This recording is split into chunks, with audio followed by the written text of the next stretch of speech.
یعنی وہ پتہ چلتا ہے کوئی 9:30 بجے اس کا قتل ہوتا ہے, 4 گھنٹے کے اندر لا منسٹر پریس کانفرنس کر دیتا ہے کہ عمران خان اس میں ملوث تھا. 4 گھنٹے. کبھی سوچیں کہ کوئی قتل ہوا ہے, کوئی انویسٹیگیشن ہوتی ہے, کوئی پتہ چلتا ہے, وہ 4 گھنٹے میں کہتا ہے عمران خان اس کے اندر ملوث ہے. اور اس کے بعد کیا ہوتا ہے؟ اس کے بعد آئی جی اٹھاتا ہے اس کے بیٹے کو, رات تک آئی جی اس کو اپنے پاس رکھتا ہے, اور اس سے پھر ایک اور سٹیٹمنٹ آ جاتی ہے کہ جی یہ عمران خان نے قتل کروایا میرے باپ کو. اب پہلے میں یہ سمجھنا چاہتا ہوں کہ عمران خان نے کتنے اپنے زندگی میں قتل کروائے. 150 سے اوپر تو میرے اوپر کیسز ہیں, تو کیا میں ادھر بھی کسی کو قتل کروانے کے چکر میں ہوں؟ اور وہ کیس جس نے آگے بڑھنا ہی نہیں تھا, جو میرے وکیلوں نے بھی کہا کہ جس نے کس طرح آرٹیکل 6 میرے اوپر لگا سکتے تھے, جبکہ سپریم کورٹ نے رولنگ دے دی تھی اس پہ, تو میرے اوپر تو وہ ہو ہی نہیں. اور پھر آرٹیکل 6 کا جو ہوتا ہے یہ گورنمنٹ کرتی ہے, یہ کبھی انڈیویجول نہیں کرتا. تو یہ وہی ایک ان میں سے کیسز تھے جنہوں میں ان میں مجھے پھنسایا ہوا تھا. اب یہ سوچیں کہ اس کے اوپر میرے اوپر انہوں نے 302 کا مقدمہ کر دیا اور میرے اوپر قتل کا کیس کر دیا. واضح ہے, مجھے نظر آ رہا ہے کہ کیا کرنا ہے. اتنے زیادہ کیسز ہیں, میں اب اسلام آباد جانا ہے کل, کوئی 16 کیسز کے اوپر میں نے بیل لینی ہے. 16 کیسز کے اوپر. کبھی کسی اور پولیٹیکل لیڈر کے اوپر کبھی ایسا ہوا ہے؟ مجھے بتائیں. ان لوگوں نے جنہوں نے 30 سال سے ملک لوٹ رہے تھے, ان کی وہاں اربوں ڈالر کی جائیدادیں پڑی ہوئی ہیں. ان کے رہن سہن ذرا جا کے دیکھیں. ایک بیٹا 20 ارب کے گھر میں رہ رہا ہے, دوسرے دیکھو ان کو اربوں روپے کی پراپرٹیز ہیں.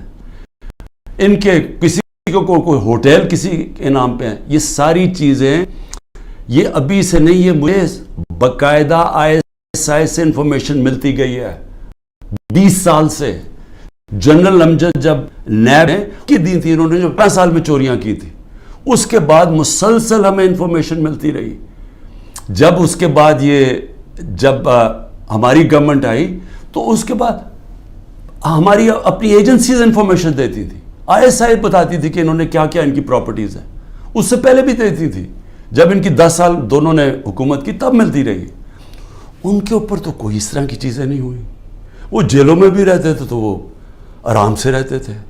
وہاں تو کوئی اس طرح کا, ذرا ان کے دیکھیں تو صحیح ماضی میں کہ ان کے اوپر کیسز کیا تھے اور یہ رہتے کیسے تھے اور ان کے اوپر کیا ہوا. یہاں مجھے بتائیں کہ یہ کوئی کیس ہے؟ کوئی مانے گا پاکستان میں کہ عمران خان نے جا کے کوئٹہ میں قتل کروا دیا کسی کو کیونکہ اس کو ڈر لگا ہوا تھا کہ وہ کیس کامیاب ہو جائے گا؟ اور پھر کتنے یعنی ماضی بھی ہے. رانا ثناء اللہ کا تو یہ عابد شیرلی کا باپ کہتا ہے 18 قتل کیے ہیں اس نے. فیصل آباد میں جائیں وہ کوئی اس سے زیادہ قتل بتاتے ہیں.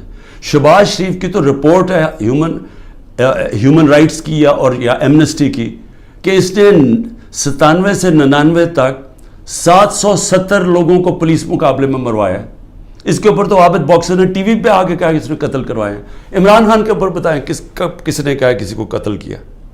تو یہ جو قتل کا کیس انہوں نے کیا ہے, اس کا مقصد ہی ایک ہے کہ کسی نہ کسی طرح عمران خان کو پکڑ لو. اور میں اب کل اسلام آباد جا رہا ہوں, میں تو پورا تیار ہوں, میں تو تیار ہوں کہ پھر سے مجھے یہ پکڑیں گے. لیکن میں کچھ اور آج کہنا چاہتا ہوں. میں آج اپنی پارٹی کو بھی ساروں کو یہ آج کل چیزیں بتاتا ہوں کہ اب آپ کو سمجھ آئی کہ میں نے 27 سال انصاف کی تحریک کیوں شروع کی تھی. کیونکہ یہ جو ہمارے سے ہو رہا ہے, جو میرے سے ہو رہا ہے, جو میرے لوگوں سے ہو رہا ہے, یہ پاکستان کے عام آدمی سے ہر وقت ہوتا ہے جب طاقتور کے سامنے وہ کھڑا ہوتا ہے. پوچھے ذرا آج اندرون سندھ میں جو ہوتا ہے لوگوں سے, کیا یہ مخالفین کے ساتھ کرتے ہیں, کس طرح یہ FIR پولیس کا استعمال کرتے ہیں, لوگوں کو غلام بنایا ہوا ہے. بیچارے اتنے لوگ ڈرتے ہیں وہاں ان سے کیونکہ لوگ تو بے بس ہیں. میرے پاس تو میں خوش قسمت ہوں کہ انصاف لائر فورم میری پوری مدد کرتا ہے. انصاف لائرز, ان بیچاروں کے پاس کیا ہوتا ہے جب ایک کمزور آدمی, ایک کسان, ایک مزدور, ایک بیچارہ چھوٹی دکان والا, جو ایک لو گریڈ کے تنخواہ دار لوگ, یعنی میں بات کر رہا ہوں جو کمزور لوگ جن کے پاس پیسے بھی نہیں ہیں, وسائل بھی نہیں ہیں, وہ ان کو جب وہ طاقتور کے سامنے وہ کھڑے ہوتے ہیں تو سوچیں ان کا کیا حال ہوتا ہے. یہ 75 سال سے ان کا یہ حال ہے. یہ جو میں بار بار آپ کو کہتا ہوں کہ جب تک یہ قوم آزاد نہیں ہوگی, جب تک انصاف نہیں آئے گا, تو انصاف تو آنے دیا ہی نہیں ہے. یہ اوپر سے جو سنبھال کے بیٹھے ہوئے سسٹم, یہ تو قانون کے اوپر ہے, چوری کریں سب کچھ ہو رہے ہیں, NRO مل جاتا ہے, طاقتور کو پوچھنے والا نہیں ہے. مجھے گولیاں لگتی ہیں, میں اپنی FIR نہیں کٹوا سکتا کیونکہ دوسرا اتنا طاقتور تھا. اور یہ کمزوروں سے ہر روز جب طاقتور سے ٹاکرا پڑتا ہے, جب ان کی زمینوں پہ قبضہ ہوتا ہے, وہ بے بس ہو جاتے ہیں. کوئی ان کو پوچھنے والا نہیں ہوتا. کیوں قبضہ گروپ امریکہ میں نہیں ہے, انگلینڈ میں نہیں ہے, کیوں ڈیولپڈ ملکوں میں جدھر رول آف لا ہے وہاں کیوں نہیں قبضہ گروپ؟ کیونکہ وہاں لوگوں کی حفاظت کرتا ہے. کمزور کو طاقتور سے تحفظ دیا جاتا ہے. انصاف کے نظام میں ان کے فنڈامنٹل رائٹس کی حفاظت کی جاتی ہے. تو یہاں تو جو آج ہو رہا ہے, یعنی تھوڑا بہت جو ملک چل رہا تھا اس طرف کہ جب وہ لائرز موومنٹ شروع ہوئی 2007 میں, اور کرتے کرتے ایک آزاد عدلیہ کی طرف گئے تاکہ وہ ہمیں بچائے گی اگر حکومت ہمارے سے ظلم کرتی ہے, تو یہ تو سارا ہی ختم ہو گیا. اب تو ہم وہ پہنچ گئے ہیں جو مجھے تو نہیں یاد, یہ تو وہ بدترین مارشل لاز میں پہنچ گئے ہیں. ہمارے تو سارے فنڈامنٹل رائٹس ختم ہو گئے ہیں آج. یعنی اس طرح کا کیس اور اس طرح کے کیسز, ضلع شاہ کو پولیس اٹھا کے لے کے جاتی ہے, اس کو 3 لوگوں کو چھوڑ دیتی ہے, وہ گواہ تھے, اس کو لے جاتی ہے, اس کو علیحدہ لے جاتی ہے. اس کے بعد اس کی لاش پڑی ہوئی ملتی ہے سڑک پہ, جو کہ کوئی اٹھا کے جا کے سروس ہاسپٹل لے جاتا ہے. ایک مل جاتا ہے 302 کا, اس کے اوپر مجھے کہتے ہیں کہ میں نے اسے قتل کیا. اس کے بعد رپورٹ آتی ہے 3 دن کے بعد, پوسٹ مارٹم رپورٹ آتی ہے جس میں بتاتا ہے کہ 26 جگہ کے اوپر اس کے اوپر تشدد کیا گیا, 26 جگہ پہ. تو ایک دم وہ گھبرا جاتے ہیں کیونکہ وہ تو کسٹڈی میں تھا, تو میں نے کیسے اس کے اوپر تشدد کیا ہوگا. لہٰذا وہ پھر رپورٹ چینج ہوتی ہے, ایکسیڈنٹ بتایا جاتا ہے, اور ایکسیڈنٹ میں پھر مجھے ملوث کر دیتے ہیں کہ شاید مجھے کوئی انفارمیشن تھی اور میں نے بتائی نہیں. یہ ہو رہے ہیں کیسز یہاں آج, اور یہ سارے اس وقت کوئی تحریک انصاف کا اس کو ان کیسز میں ڈالا جا رہا ہے. لیکن اس سے ہٹ کے یہ ہر وقت کمزور کے اوپر ظلم ہوتا ہے اس ملک کے اندر. اور اگر آپ میرے سے پوچھیں کہ ہمارا ملک آگے ہی نہیں بڑھا, تو حضرت علی کا قول ہے کہ کفر کا نظام چل جائے گا, لیکن اس طرح کا ظلم اور ناانصافی کا نظام نہیں چل سکتا. اللہ نے اپنے سارے جو پیغمبر بھیجے تھے دنیا میں, سب ایک چیز کہتے تھے, انصاف کے لیے کھڑے ہوئے تھے سارے پیغمبر. اللہ کے قرآن میں آپ پڑھیں انصاف کے اوپر کتنا زور دیا ہوا ہے, کیونکہ انصاف سے ہی انسان آزاد ہوتا ہے, اور آزاد انسان کی پرواز اوپر ہوتی ہے, وہی خوشحالی لے کے آتا ہے. اس لیے تو جو آزاد ملک ہیں وہ خوشحال ہیں. آپ دیکھ لیں, جدھر انصاف ہے وہاں آزادی ہے, وہ خوشحالی ہے. جدھر انصاف ہے وہاں حقیقی جمہوریت ہے. جن ملکوں کے اندر انصاف نہیں ہے وہاں جمہوریت نہیں آ سکتی.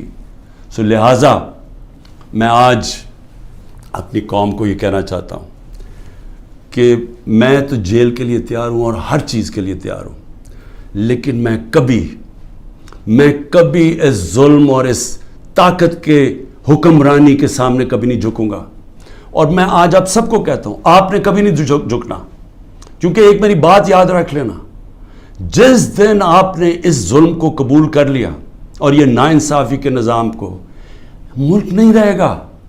کوئی قوم نہیں سروائیو کرتی اس طرح. جس قوم کے اندر اس طرح کا ظلم ہوتا ہے وہ نہیں سروائیو کرتی. ہمارا ملک معیشت تو آگے گر گئی ہے نیچے, اور لوگ چھوڑ کے جا رہے ہیں پاکستان کو, ڈالرز باہر بھیج رہے ہیں, پروفیشنلز باہر جا رہے ہیں, کیونکہ امید ہی چلی گئی ہے. جس ملک کے اندر یہ حالات ہوں کہ جس کو مرضی پکڑا اندر کر دو, جس کو مرضی پکڑا, آپ عدالت بھی آپ کو چھوڑا, آپ کو اتنے وہ ظالم ہیں کہ ان کو عدالتوں کی بھی فکر نہیں ہے. تو میڈیا کا ویسے منہ بند کر دیا ہے. میڈیا جو اتنی مشکلوں سے اپنے آپ کو آزاد کیا تھا میڈیا نے اسٹرگل کر کے پچھلے 20 سالوں میں. آج میڈیا کا حال دیکھیں, کوئی بات ہی نہیں کر رہا کہ یہ ہو کیا رہا ہے اس ملک کے ساتھ. سو اس لیے میں اپنی ساری قوم کو پھر سے یہ پیغام دینا چاہتا ہوں کہ میں آخری سانس تک اس ظلم کے نظام کا مقابلہ کروں گا. جب تک میرے ملک میں حقیقی آزادی نہیں آئی میں اس کی جد و جہد کروں گا. جو مرضی کر لیں, جیلوں میں ڈالیں, جو مرضی کریں, دھمکیاں دیں. سیکیورٹی میری ساری لے لی ہے. جو میرا سیکیورٹی کا جو چیف تھا کرنل آصف, وہ غائب ہوا ہے. جو گاڑیاں تھیں, جو سیکیورٹی کی 2 گاڑیاں ساتھ جاتی تھیں, ان کو پولیس اٹھا کے لے گئی ہے.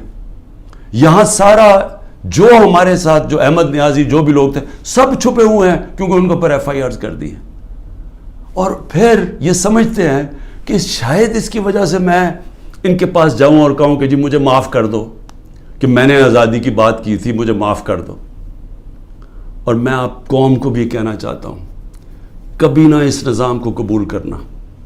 جس دن آپ نے اس کے سامنے اپنا سر جھکا دیا, آپ کا کوئی مستقبل نہیں رہے گا پاکستان میں. پاکستان زندہ باد.